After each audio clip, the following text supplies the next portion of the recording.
The door is hard to close.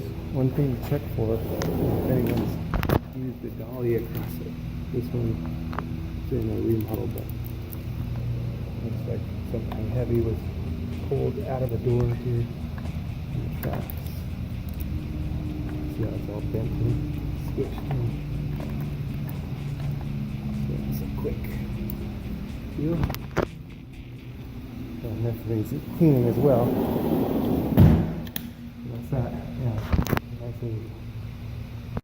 A quick search of my YouTube channel, you should be able to find a bunch of material that'll be helpful to your maintenance needs, and links to tools and parts used in the videos can be found in the descriptions below.